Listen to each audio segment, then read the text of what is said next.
Hi friends, இன்றைக்கி ஒரு kids lunch box recipe தான். அவரைக்காய் சாதம் எப்படி செய்கிறதுனா, ஒரு கடாயில் ஆயிலும் கீயும் போட்டு நல்லா ஹீட் பண்ணுங்கள். ஹீட் ஆனதுக்கப்புறம் கடுகு போட்டுக்கோங்க. கடுகு பொரிஞ்சோடனே கருவேப்பிலை போட்டுக்கோங்க. கருவேப்பிலை பொரிஞ்சோடனே வெங்காயம் ஆட் பண்ணி நல்லா வதக்கி விடுங்க. வதக்கினதுக்கப்புறம் தக்காளி கொஞ்சமாக ஆட் பண்ணுங்கள். நான் ஹாஃப் தக்காளி போட்டிருக்கேன். சால்ட்டு போட்டு நல்லா மசிஞ்சு வர வரைக்கும் வதக்கிக்கோங்க.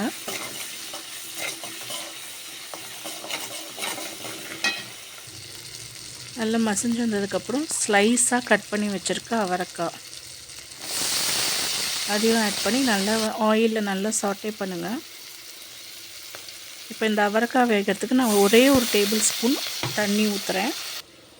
ஊற்றி நல்லா வதக்கி அவரைக்காய் 90% வெந்ததுக்கப்புறம் மஞ்சத்தூள் வரமிளகாத்தூள் ஆட் பண்ணி நல்லா வதக்கி விடுங்க.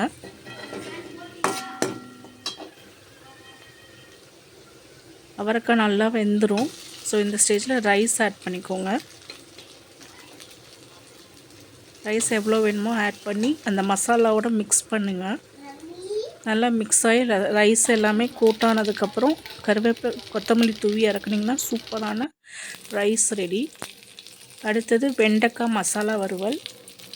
ஒரு கடாயில் ஆயில் போட்டு கடுகு கருவேப்பிலை வெங்காயம் போட்டு வதக்கிக்கோங்க.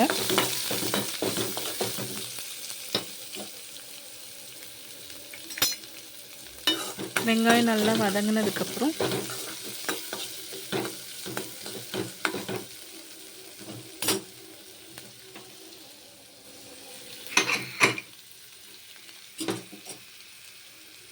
குட்டி குட்டியாக கட் பண்ணி வச்சுருக்க கேரட் அதை ஆட் பண்ணிக்கோங்க.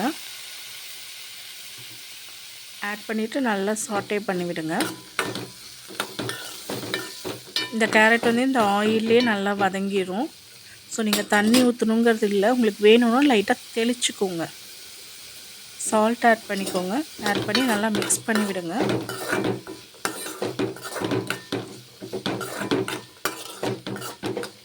ஸோ கேரட் ஒரு 85% வெந்ததுக்கப்புறம் இது கிட்ஸுக்குன்னே ஸ்பெஷலாக பண்ணி வச்சுருக்க ஒரு மசாலா. இதோட ரெசிபி வேணும்னா எனக்கு கமெண்ட்டில் சொல்லுங்கள், நான் உங்களுக்கு பண்ணி தரேன்.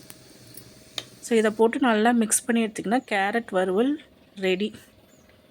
டிஃபன் பாக்ஸுக்கு இப்படி கொடுத்து விடுங்க. காயெல்லாம் சாப்பிட மாட்டேன்னு சொல்கிற குழந்தைங்க கூட நீட்டாக சாப்பிட்டுட்டு கொண்டு வருவாங்க. ட்ரை பண்ணி பாருங்கள்.